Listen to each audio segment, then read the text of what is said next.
Hey, what's up, everybody? This is Coach Raheem, and I'm going to share with you a message today about self mastery. Self mastery is a company that I created all because my intention is to help as many people as I possibly can. Uh, I want to help people realize their truth. And what's in it for me is when I help people realize their truth, it really invigorates me. It gives me a sense of satisfaction knowing that there are people out there who are living their life on their terms. It's so, it concerns me so much when there are so many people who are unhappy in the world, so many people who are uh, living lives that aren't consistent with who they are. And you can see it. There are studies out there that show that 74% of the people who work are unhappy with their jobs.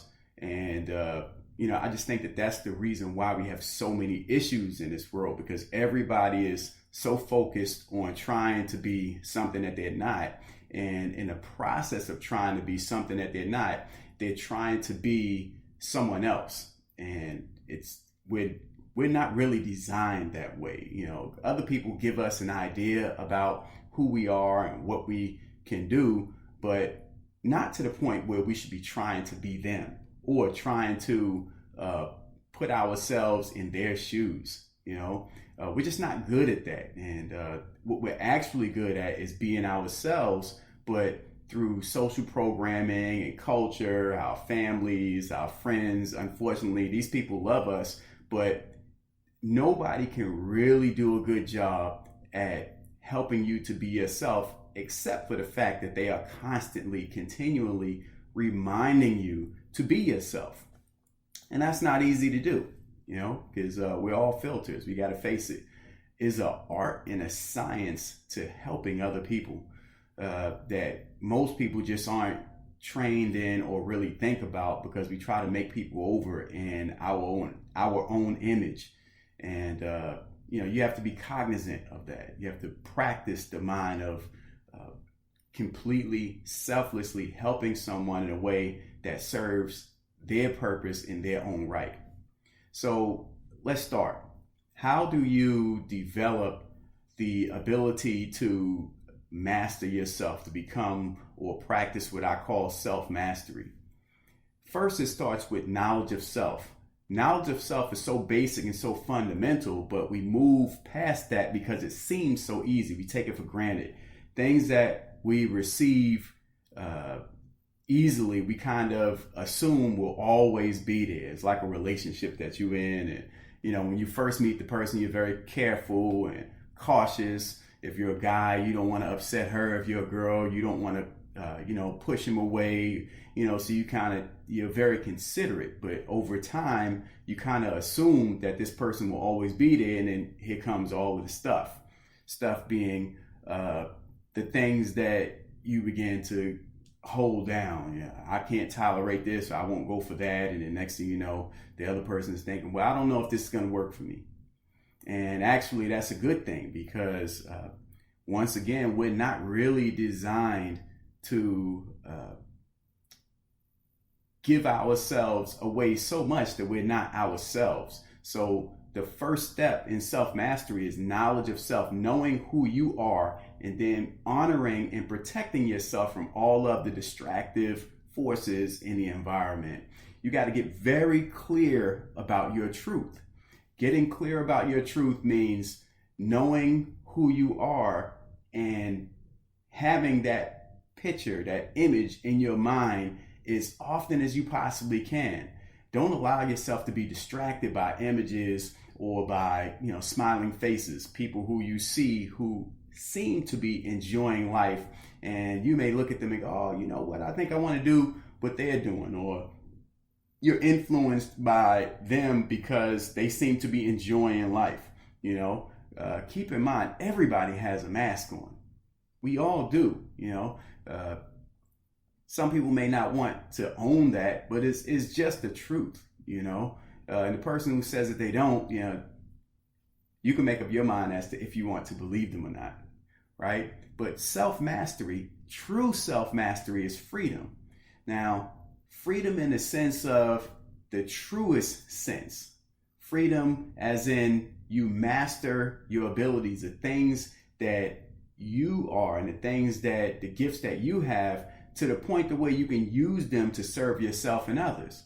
So that's a critical realization in your life. If you own the fact that, you know what, there are certain things that I'm good at, and I'm going to get so good at it that I'm going to learn how to use it to provide for myself, and I'm going to learn how to use it to provide for others. Now, the providing for yourself is important, is a critical point, because it allows you the connection that you need in order for someone else to believe that it works. Because if it works for you, then maybe it'll work for them. But if it doesn't work for you, then it may not work for anybody else. That thing being your talent. It maybe you're an artist, maybe you're a singer, maybe you're good with your hands, maybe you are a thinker. You know, you can figure things out. Maybe you're a natural leader. You have the gift of influence. You know, if you can lead yourself first and get results, then you can lead others. Another aspect of self-mastery is your ability to focus. Focus is so important to self-mastery, because in this world, there are so many distractions, and it's so easy to get away from what you're working on and then start working on somebody else. You know, I can tell you in my own development, you know, it is just so easy to look at someone else who is getting results and say, you know what, I think I want to try it that way, without fully exhausting doing it the way that we should do it best. Okay? Enough can't be said about focus. But what I want you to really lock in on with that word focus is, what are you focusing on? Your focus needs to be almost tunnel vision like on yourself. Okay? Yourself being not the self that you are right now, the real you, as in the present you, but the focus as in what you are trying to become. You want to have in your mind a clear idea of what your results are going to be, the goal that you are setting for yourself, which is beyond who you are right now. As you get a clear vision in your mind of who you want to be, naturally your body, your mind, your actions, your behavior will gravitate towards that vision. But you have to check yourself. This is why I say it's so important to write things down.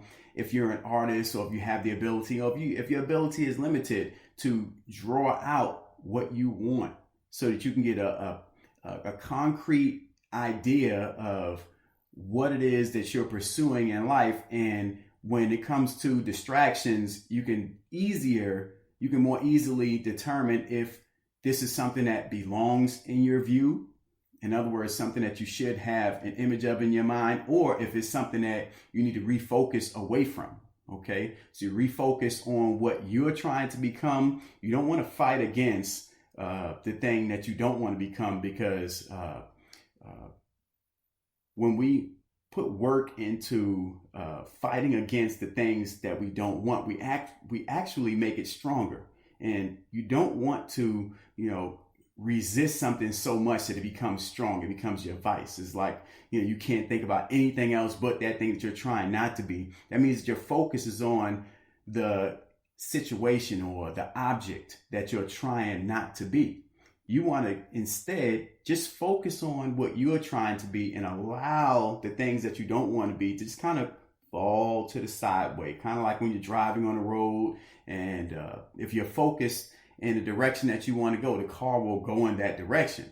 But the minute you focus too much on the cars that are on the side of you, you lose focus of what's in front of you. Okay? So make sure that your focus is on your results, the goal that you have set. Okay? How can you use your abilities to serve yourself and others? You can use your ability to serve yourself and others by continuing continuing to develop your abilities. So as you develop your abilities and as you grow and become a master of self, you get to this level where the things that you can produce, the products or the services that you'll produce, actually become valuable to you. Like you can see the psychological value in it, in yourself, because it brings you peace of mind. You're doing something that is satisfying and gratifying to yourself, and other people see the value in it also. They find value in, if you're a leader, someone that they can trust. And when you say, I think we should consider going this direction, everybody goes, oh, you know what? I think we should follow what he's doing or she's doing, because they seem to be getting good results with their ability to lead. Or if it's a product that you're producing, or let's say, you make cars, and you have a good mind for how cars should work, and you're a visionary. You can see into the future how cars are going to be, and you're producing those things now. You want to constantly be mindful as you're going through that process of learning how to serve yourself and others, of your limiting beliefs. That's a critical component of self-mastery, because we all have limiting thoughts. We all have a result in our mind. Now, the result is good, but the result should always be kept in its place.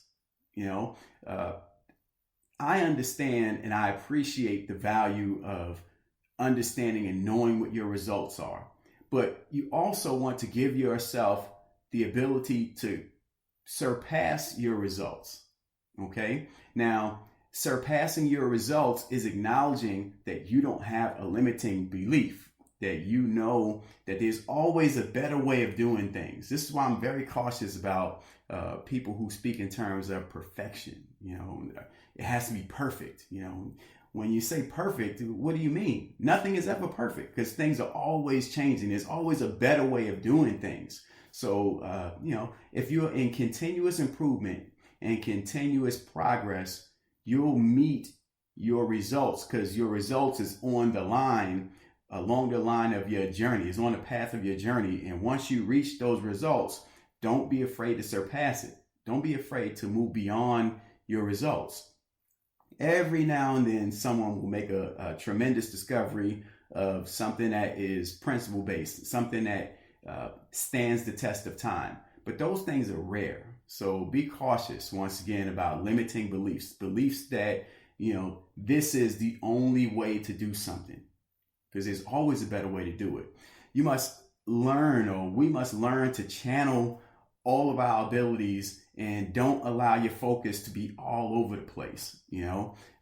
I'm repeating this because it's just so easy to do. So many distractions, even in our own house. This is why I recommend, when I'm working with my clients, to begin the pruning process in your own house. Think about the things that you have in your environment at home that are no longer serving you. Why is it there? Sometimes we'll have this thought in our mind, and we think that one day we're going to use this thing to do something else, right? But that day never comes. So it's just sitting there. And as it's sitting there, it's holding us. It's taking away our attention from being able to be clear about what we want out of life and what we should be doing. The way that you can be sure that you are channeling your abilities is to ask yourself questions.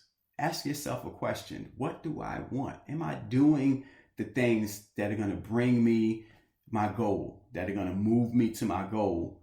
Am I seeking my truth? And, enough can't be said about seeking truth. Truth is directly aligned to self-mastery. And I will tell you that self-mastery, when you really get into the depths of self-mastery is freedom. Freedom, it can be defined as your ability to live life on your terms. And in order to live life on your terms, it's something that you should be doing at a high level. If you're living life on your terms and it's at a low level, trust me, you won't be happy. You'll be dissatisfied, especially because we're on this earth with so many other people. You'll run into someone else who is blowing it out the water. It's always amazing when you look at yourself, if you're honest, and you see the progress that you're making and you get comfortable, and then here comes someone else who is doing something similar to you, and they're doing it so much, they're playing the game at such a higher level than you, where you don't really, you begin to realize like, man, I need to kick it up, turn it up. This is why, I just do not believe in perfection, because life is always changing. There's always something more that you can be doing. And the idea is to question yourself, to ask yourself, what else can I be doing? What else? Is there something more that I could be doing to master my abilities even further? Have I served as many people as I possibly can, and have I served as diverse people as I possibly can serve? The reason why you want to serve a diverse people is because those different people are going to challenge your abilities in ways that people who are just like you just can't, because their perspective is too close to yours. Like, they're asking you to do things that are easy. And when it's easy to get boring.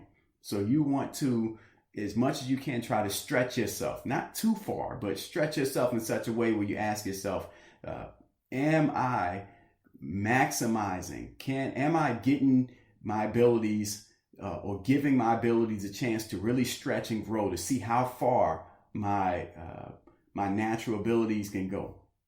Be absolutely clear about who you are and what you can do.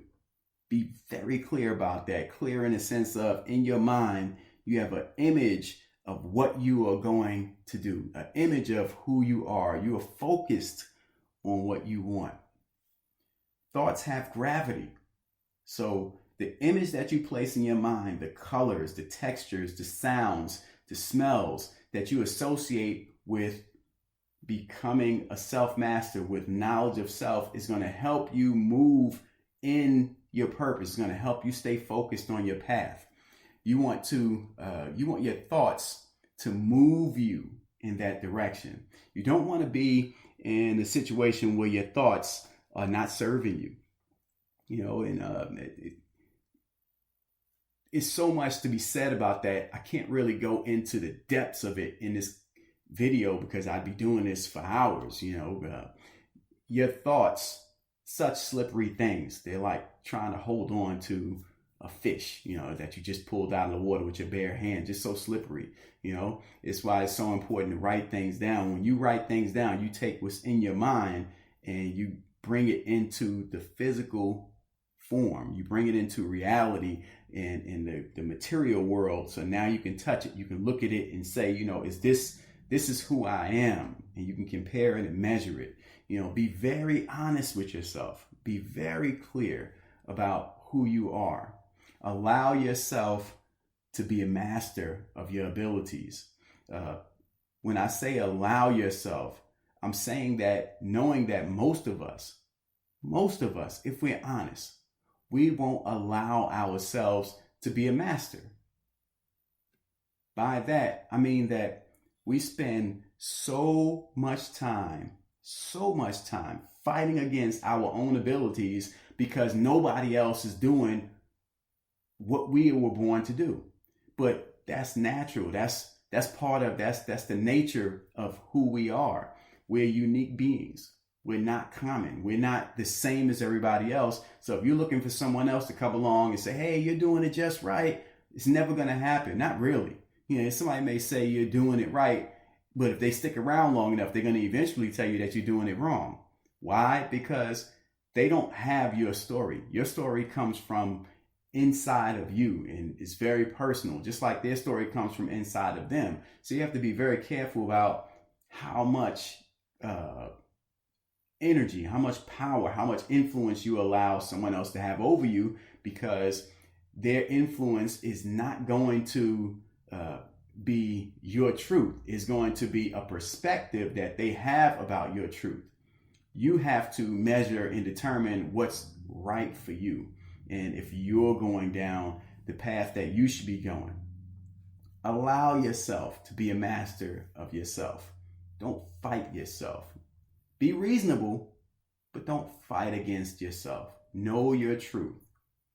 Seek your truth. I'm Coach Raheem. If you need a coach, a life coach, I don't really call myself a life coach. I'm really a self-mastery coach, but I use the term life coach because I know that people can relate to it. It's a popular term. But if you need a coach, you can reach me at coachraheem.com at CoachRaheem.com and leave me you can shoot me a text. My contact information is there. You want to have a coach in your life, a good coach, somebody that knows what they're doing, because there are good life coaches and coaches that are not so good. But you want to have a coach in your life, somebody who is on your team that is rooting for you, that's going to help you stay focused. The mind can hold a thought, but for so long. And we are designed for interconnectivity, which means, it helps us to have someone else who is pushing you to be your best. It helps. Okay. Please subscribe to my channel. Like, share this message with others. You never know who is in a situation where they just need some help. My goal is to help 1 million people. So I would greatly appreciate it if you would take time out to just share this information with someone. I really enjoy helping people, and I hope you do too. Until next time, this is Coach Raheem. Self-mastery. Seek your truth.